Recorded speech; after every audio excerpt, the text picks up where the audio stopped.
ನಮಸ್ಕಾರ. ಹವ್ಯಕ ಪಾಕಶಾಲೆಗೆ ಸ್ವಾಗತ. ಎಲ್ಲರಿಗೂ ಮುಂಬರುವ ಯುಗಾದಿ ಹಬ್ಬದ ಹಾರ್ದಿಕ ಶುಭಾಶಯಗಳು. ಯುಗಾದಿ ಹಬ್ಬದ ಪ್ರಯುಕ್ತ ನಾನಿವತ್ತು 3 ವಿಧವಾದಂತಹ ಸ್ವೀಟ್ ರೆಸಿಪಿಯೊಂದಿಗೆ ನಿಮ್ಮ ಜೊತೆ ಬಂದಿದ್ದೀನಿ. ಮೊದಲಿಗೆ ನಾನಿಲ್ಲಿ ಹೆಸರು ಬೇಳೆಯಿಂದ ಹಲ್ವಾವನ್ನು ಹೇಗೆ ಮಾಡೋದು ಅಂತ ತೋರಿಸ್ತಾ ಇದ್ದೀನಿ. ಅದಾದ ನಂತರ ಅವಲಕ್ಕಿಯಿಂದ ಪಂಚಕಜ್ಜಾಯವನ್ನು ಹೇಗೆ ಮಾಡೋದು ಅಂತ ನೋಡೋಣ. ಅದೇ ರೀತಿಯಾಗಿ 3ನೇದು ಹಾಲಿಟ್ಟು ಪಾಯಸವನ್ನು ಹೇಗೆ ಮಾಡೋದು ಅಂತ ಇವತ್ತು ತೋರಿಸ್ಕೊಡ್ತಾ ಇದ್ದೀನಿ. ಈ 3 ವಿಧವಾದಂತಹ ಸ್ವೀಟುಗಳು ತುಂಬಾ ಸ್ಪೆಷಲ್ ಆದದ್ದು.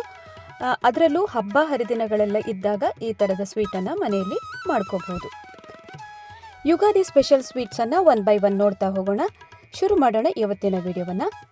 ಮೊದಲನೇದಾಗಿ ನಾನಿಲ್ಲಿ ತೋರಿಸಿರುವಂಥದ್ದು ಹಸಿರು ಬೇಳೆಯನ್ನು ಉಪಯೋಗಿಸ್ಕೊಂಡು ಹಲ್ವಾವನ್ನು ಯಾವ ಥರ ಮಾಡೋದು ಅಂತ. ಬಹಳ ಕಡಿಮೆ ಸಾಮಗ್ರಿಗಳು ಸಾಕು, ಅದೇ ರೀತಿ ತುಪ್ಪ ಕೂಡ ಜಾಸ್ತಿ ಬೇಡ ಇದನ್ನು ಮಾಡ್ಕೊಳ್ಳೋದಕ್ಕೆ.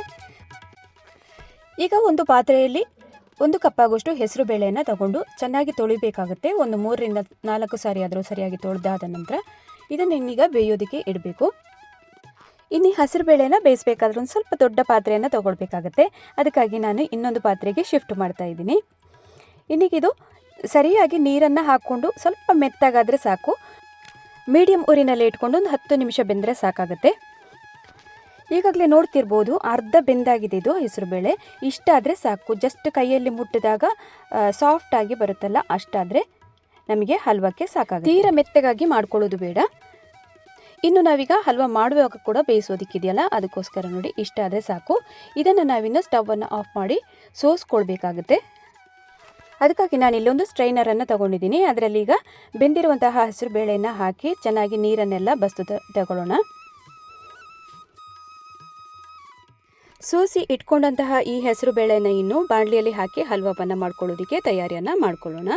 ಈಗಾಗಲೇ ನಾನು ಸ್ಟವ್ ಮೇಲೆ ಬಾಣಲಿಯನ್ನು ಇಟ್ಕೊಂಡಿದ್ದೀನಿ. ಅದಕ್ಕೆ ಅರ್ಧ ಬೆಂದಿರುವಂತಹ ಈ ಹೆಸರು ಬೇಳೆಯನ್ನು ಹಾಕಿ ಆದ ನಂತರ ನೆಕ್ಸ್ಟ್ ಇದಕ್ಕೆ ಸಕ್ಕರೆಯನ್ನು ಹಾಕ್ಕೊಳ್ಬೇಕಾಗತ್ತೆ. ನಾವು ಯಾವ ಕಪ್ಪಳತೆಯಲ್ಲಿ ಹೆಸರು ಬೇಳೆಯನ್ನು ತಗೊಂಡಿದ್ದೀವಿ ನೋಡಿ, ಅದೇ ಕಪ್ಪಿನಿಂದ 1 ಕಪ್ ಆಗುವಷ್ಟು ಸಕ್ಕರೆಯನ್ನು ಕೂಡ ಹಾಕ್ಕೊಳ್ಬೇಕು. ನಿಮಗೆ ತೀರಾ ಸಕ್ಕರೆ ಬೇಡ ಅನ್ನೋರು ಸ್ವಲ್ಪ ಕಡಿಮೆ ಕೂಡ ಹಾಕ್ಕೊಳ್ಬೋದು. 3/4 ಕಪ್ಪಿಗಿಂತ ಜಾಸ್ತಿ ಹಾಕಿದರೂ ನಡೆಯುತ್ತೆ. ಈಗ ನೋಡಿ ಇನ್ನು ಚೆನ್ನಾಗಿ ಮಿಕ್ಸ್ ಮಾಡ್ಕೊಳ್ಬೇಕು. ಉರಿಯನ್ನು ಮೀಡಿಯಂ ಊರಿನಲ್ಲಿ ಇಟ್ಕೊಂಡು ಇದನ್ನು ಮಾಡ್ಕೊಳ್ಬೋದು. ತುಂಬ ಸುಲಭ ವಿಧಾನದಲ್ಲಿ ಈ ಹಲ್ವವನ್ನು ತಯಾರಿಸ್ಬೋದು. ಈಗ ನೋಡಿ ಒಂದು ಸ್ಟವಲ್ಲಿ ಅದು ಬೇಯ್ತಾನೆ ಇರಲಿ. ಈ ಸೈಡಲ್ಲಿ ನಾವೀಗ ಗೋಡಂಬಿ ಮತ್ತು ದ್ರಾಕ್ಷಿಯನ್ನು ಹುರ್ಕೊಳ್ಬೇಕಾಗತ್ತೆ. ಗೋಡಂಬಿ ಎಲ್ಲ ಬ್ರೌನ್ ಕಲರಿಗೆ ಬಂದ ನಂತರ ದ್ರಾಕ್ಷಿಯನ್ನು ಕೂಡ ಹಾಕಿ ಹುರಿದಾದ ನಂತರ ಇದನ್ನು ತೆಗೆದು ಒಂದು ಸೈಡಲ್ಲಿ ಎತ್ತಿಡಬೇಕು. ಅದರ ಮಿಡ್ಲಲ್ಲಿ ನಾವೀಗ ಆ ಸೈಡಲ್ಲಿ ಇಟ್ಟಂತಹ ಹೆಸರು ಬೇಳೆಯನ್ನು ಕೂಡ ನೋಡ್ತಾ ಇರಬೇಕಾಗುತ್ತೆ. ತಳ ಎಲ್ಲ ಸೀದು ಹೋಗದಂತೆ ನೋಡ್ಕೊಳ್ಬೇಕು. ಅದನ್ನು ಸ್ವಲ್ಪ ಲೋ ಫ್ಲೇಮಲ್ಲಿ ಇಟ್ಕೊಂಡು ಕಾಯಿಸ್ಬೋದು.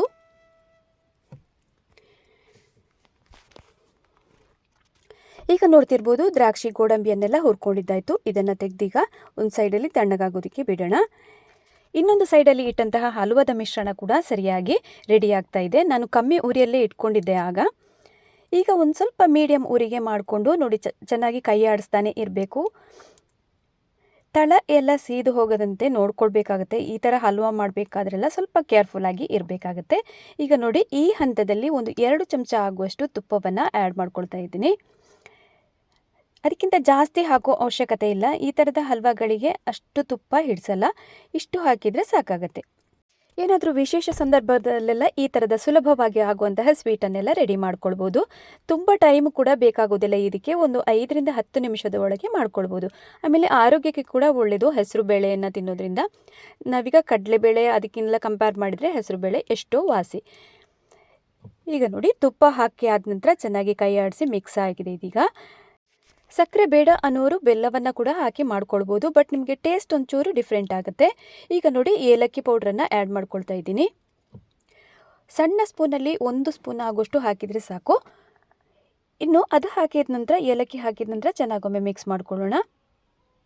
ಇನ್ನು ಲಾಸ್ಟಲ್ಲಿ ನಾವಾಗಲೇ ಹುರಿದಿಟ್ಟಂತಹ ದ್ರಾಕ್ಷಿ ಮತ್ತು ಗೋಡಂಬಿಯನ್ನು ಕೂಡ ಹಾಕಿದರೆ ಸೂಪರ್ ಆಗಿರುವಂತಹ ಹಸಿರು ಬೇಳೆಯ ಹಲ್ವ ಕೂಡ ರೆಡಿ ಆಗುತ್ತೆ. ದ್ರಾಕ್ಷಿ ಗೋಡಂಬಿಯನ್ನು ಹಾಕಿ ಚೆನ್ನಾಗಿ ಮಿಕ್ಸ್ ಮಾಡ್ಕೊಳ್ಳೋಣ. ನೀವು ಇದಕ್ಕೆ ಇನ್ನು ಬೇಕು ಅಂತಂದರೆ ಬಾದಾಮ್ ಪೀಸಸನ್ನು ಕೂಡ ಸಣ್ಣಕ್ಕೆ ಹೆಚ್ಚಿಕೊಂಡು ಹುರಿದು ಹಾಕ್ಕೊಳ್ಬೋದು. ಕೆಲವರು ಅದನ್ನು ಇಷ್ಟಪಡ್ತಾರೆ, ಹಾಕಿದ್ರೂ ಕೂಡ ಆಗುತ್ತೆ. ಇಲ್ಲ ಅಂತಂದರೆ ಇಷ್ಟೇ ಹಾಕಿದ್ರೂ ಕೂಡ ಸಾಕಾಗುತ್ತೆ.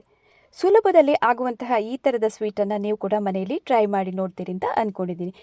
ತುಂಬ ವಿಶೇಷ ಸಂದರ್ಭದಲ್ಲಿ ನಾವು ಹಬ್ಬ ಹರಿದಿನೆಲ್ಲ ಇದ್ದಾಗ ಈ ಥರದ ಸ್ವೀಟನ್ನು ದೇವರ ನೈವೇದ್ಯಕ್ಕಿಂತ ಮಾಡ್ಕೊಳ್ಬೋದು. ಕೇವಲ ಒಂದು 10 ನಿಮಿಷ ಅಥವಾ 15 ನಿಮಿಷದ ಒಳಗಡೆ ಈ ಥರದ ಸ್ವೀಟನ್ನು ರೆಡಿ ಮಾಡ್ಕೊಳ್ಬೋದು. ಟೈಮ್ ಕೂಡ ಸೇವ್ ಆಗುತ್ತೆ, ಅದೇ ರೀತಿಯಾಗಿ ಆರೋಗ್ಯಕರವಾದಂತಹ ಸ್ವೀಟ್ ಕೂಡ ರೆಡಿ ಆಗುತ್ತೆ.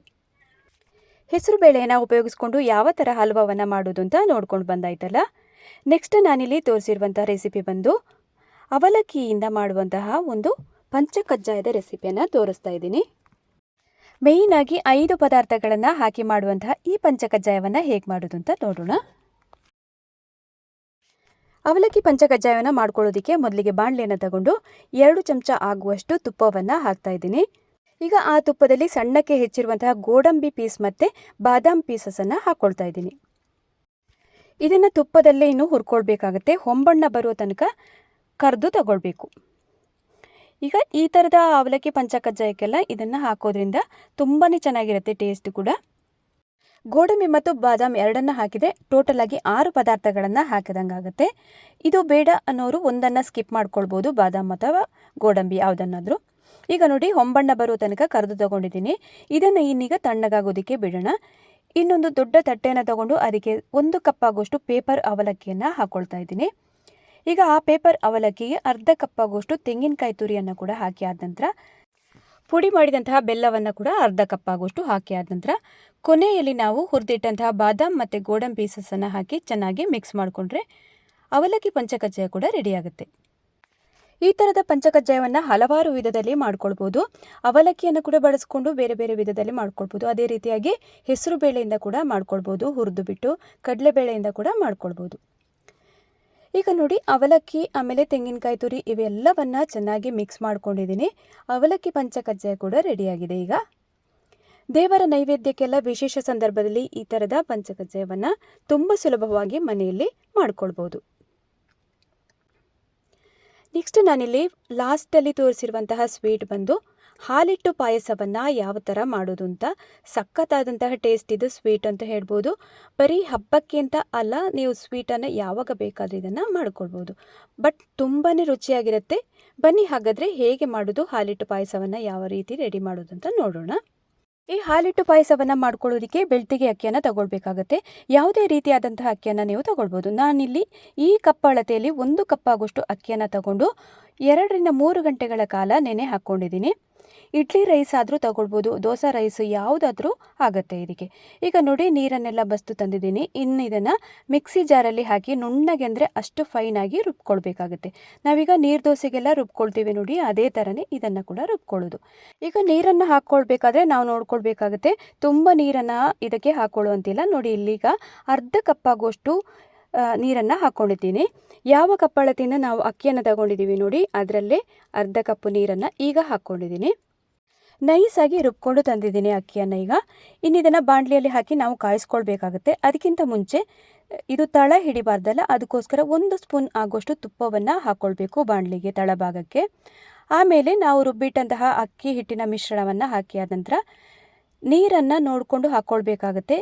ಆಗಲೇ ನಾವು ರುಬ್ಕೊಳ್ಬೇಕಾದ್ರೆ ಅರ್ಧ ಕಪ್ ಆಗೋಷ್ಟು ಹಾಕ್ಕೊಂಡಿದ್ದೀವಿ.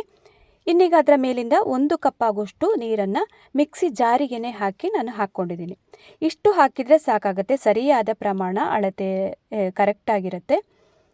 ಈಗ ನೋಡಿ, ಚೆನ್ನಾಗೊಮ್ಮೆ ಮಿಕ್ಸ್ ಮಾಡ್ಕೊಳ್ಳೋಣ. ಆಮೇಲೆ ಡೈರೆಕ್ಟಾಗಿ ನಾವೀಗ ಸ್ಟವ್ ಮೇಲೆ ಇಟ್ಕೊಂಡು ಇದನ್ನು ಮಧ್ಯಮ ಉರಿಯಲ್ಲಿ ಇಟ್ಕೊಂಡು ಕಾಯಿಸ್ಕೊಳ್ಬೇಕಾಗುತ್ತೆ. ಸ್ವಲ್ಪ ಕೂಡ ನೀರಿನ ಪ್ರಮಾಣ ಹೆಚ್ಚು ಕಡಿಮೆ ಮಾಡ್ಕೊಳ್ಬಾರ್ದು. ಹಾಲು ಹಿಟ್ಟು ಪಾಯಸ ಎಲ್ಲ ಮಾಡ್ಕೊಳ್ಬೇಕಾದ್ರೆ ನೀರಿನ ಪ್ರಮಾಣ ಕೂಡ ತುಂಬ ಇಂಪಾರ್ಟೆಂಟ್ ಆಗುತ್ತೆ.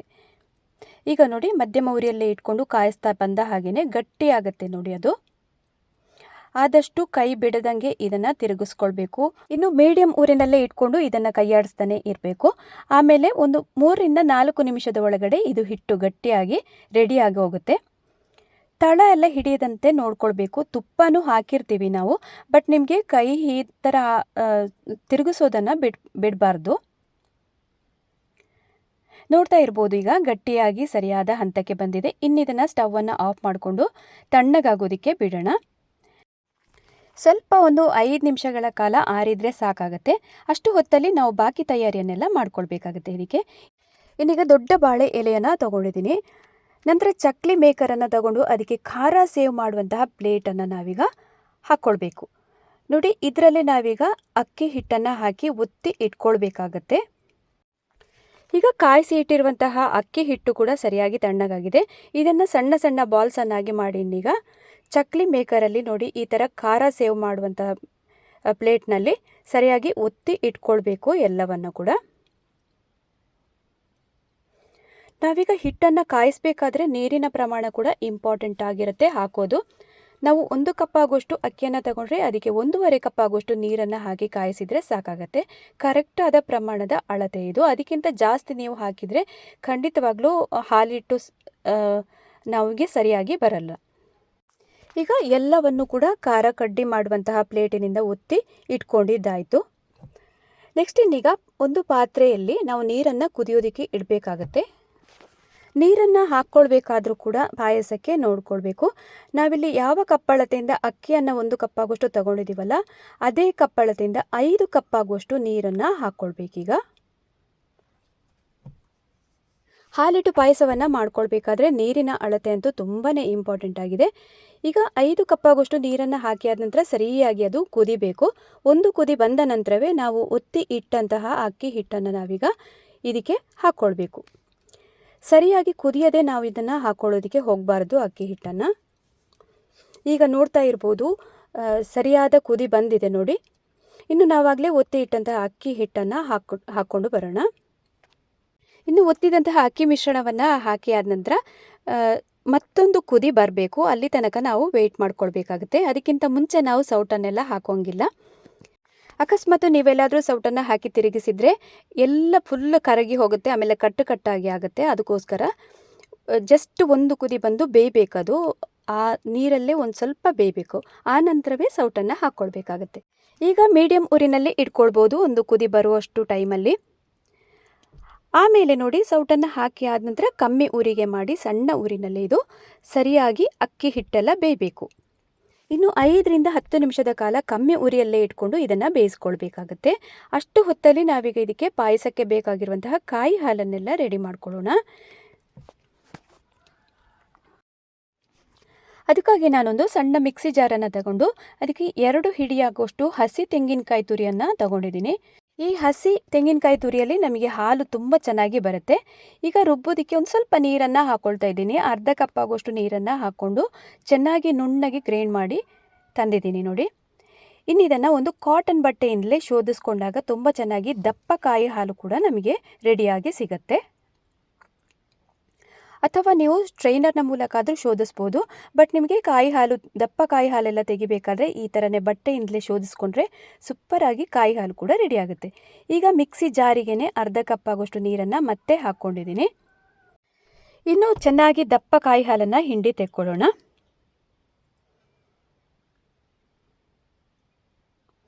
ಆದಷ್ಟು ಕಾಯಿ ಹಾಲೆಲ್ಲ ಹಿಂಡಬೇಕಾದ್ರೆ ಈ ಥರದ ಕಾಟನ್ ಬಟ್ಟೆಯನ್ನೇ ಉಪಯೋಗ ಮಾಡೋದ್ರಿಂದ ತುಂಬ ಚೆನ್ನಾಗಿ ಹಾಲು ಕೂಡ ಹಿಂಡೋದಕ್ಕೆ ಈಸಿ ಆಗುತ್ತೆ ನಮಗೆ. ಈಗ ಮಾಡಿ ಇಟ್ಕೊಂಡಂತಹ ದಪ್ಪ ಕಾಯಿ ಹಾಲನ್ನು ಒಂದು ಸೈಡಲ್ಲಿ ಎತ್ತಿಡೋಣ.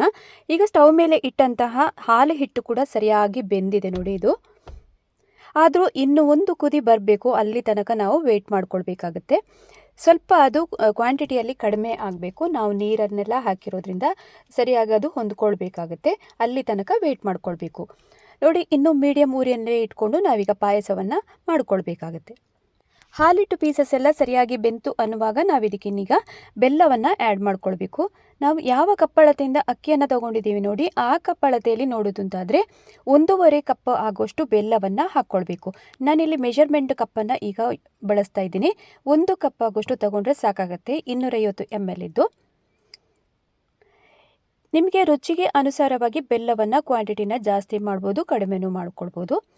ಈಗ ನೋಡ್ತಿರ್ಬೋದು ಬೆಲ್ಲ ಸರಿಯಾಗಿ ಕರಗಿದೆ, ಹಾಲಿನ ಹಿಟ್ಟಿನ ಜೊತೆಗೆ ಸರಿಯಾಗಿ ಹೊಂದ್ಕೊಂಡಿದೆ.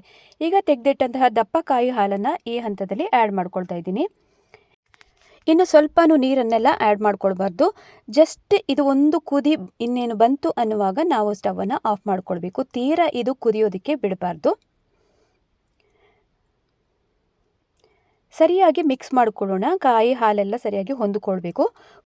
ಇನ್ನೀಗ ಏಲಕ್ಕಿ ಪೌಡ್ರನ್ನು ಹಾಕ್ಕೊಳ್ತಾ ಇದ್ದೀನಿ. ಆಮೇಲೆ ಕೊನೆಯಲ್ಲಿ ಗೋಡಂಬಿಯನ್ನು ಹಾಕ್ಕೊಳ್ಬೇಕು. ನೀವು ಇದಕ್ಕೆ ಹುರಿಯುವ ಅವಶ್ಯಕತೆ ಇಲ್ಲ. ನಾವು ಹಾಲಿಟ್ಟು ಪಾಯಸ ಅಥವಾ ಕಡಲೆಬೇಳೆ ಪಾಯಸ ಎಲ್ಲ ಮಾಡ್ಕೊಳ್ಬೇಕಾದ್ರೆ ಗೋಡಂಬಿಯನ್ನು ಹಾಗೇ ಹಸಿದೇ ಹಾಕ್ಕೊಳ್ಬೇಕು. ಅದು ತುಂಬ ಚೆನ್ನಾಗಿ ಟೇಸ್ಟ್ ಕೊಡುತ್ತೆ. ನೀವಿನ್ನು ಇದಕ್ಕೆ ಬೇಕು ಅಂತಂದರೆ ಕಾಯಿ ಹೋಳನ್ನು ಕೂಡ ಹುರ್ಕೊಂಡು ಹಾಕ್ಕೊಳ್ಬೋದು. ಅದು ಕೂಡ ಟೇಸ್ಟು ಇನ್ನೊಂದು ಡಿಫ್ರೆಂಟ್ ಆಗಿರುತ್ತೆ. ಈಗ ಚೆನ್ನಾಗೊಮ್ಮೆ ಮಿಕ್ಸ್ ಮಾಡಿ ಆದ ನಂತರ ನೋಡಿ, ಒಂದು ಕುದಿ ಬಂದಿದೆ ನೋಡಿ. ಇಷ್ಟ ಆದರೆ ಸಾಕಾಗುತ್ತೆ. ನಾನು ತೋರಿಸ್ತಾ ಇದ್ದೀನಲ್ಲ, ಇಷ್ಟ ಆದರೆ ಸಾಕು. ಇನ್ನಿದನ್ನು ಸ್ಟವನ್ನು ಆಫ್ ಮಾಡಿಕೊಳ್ಳೋಣ. ಇವತ್ತಿನ ಈ ವಿಶೇಷ ಸಂದರ್ಭದಲ್ಲಿ ಮಾಡಿದಂತಹ ಯುಗಾದಿ ಸ್ಪೆಷಲ್ ಆಗಿ ಮಾಡಿದಂತಹ ಸ್ವೀಟ್ಗಳೆಲ್ಲ ನಿಮಗೆ ಇಷ್ಟ ಆಗಿರ್ಬೋದು ಅಂತ ಅಂದ್ಕೊಂಡಿದ್ದೀನಿ. ಮನೆಯಲ್ಲಿ ನೀವು ಕೂಡ ಹಬ್ಬಕ್ಕೆ ಇದನ್ನು ಟ್ರೈ ಮಾಡಿ ನೋಡ್ತೀರಿ ಅಂತ ಅಂದ್ಕೊಂಡಿದ್ದೀನಿ. ಇವತ್ತಿನ ರೆಸಿಪಿ ಇಷ್ಟ ಆದಲ್ಲಿ ಹೊಸಬ್ರು ಯಾರಾದರೂ ಚಾನಲನ್ನು ನೋಡ್ತಿದ್ರೆ ದಯವಿಟ್ಟು ಸಬ್ಸ್ಕ್ರೈಬ್ ಮಾಡ್ಕೊಳ್ಳೋದನ್ನು ಮರಿಬೇಡಿ.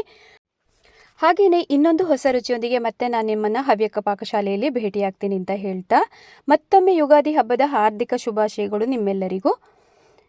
ಮುಂಬರುವ ವರ್ಷ ನಿಮಗೆ ಹೊಸ ಹುರುಪನ್ನು, ಹೊಸ ಹರ್ಷವನ್ನು ತರಲಿ ಅಂತ ಹಾರೈಸ್ತಾ ಇನ್ನೊಂದು ರೆಸಿಪಿಯೊಂದಿಗೆ ನಾನು ನಿಮ್ಮನ್ನು ಮತ್ತೆ ಸಿಗ್ತೀನಿ. ಅಲ್ಲಿ ತನಕ ನಮಸ್ಕಾರ.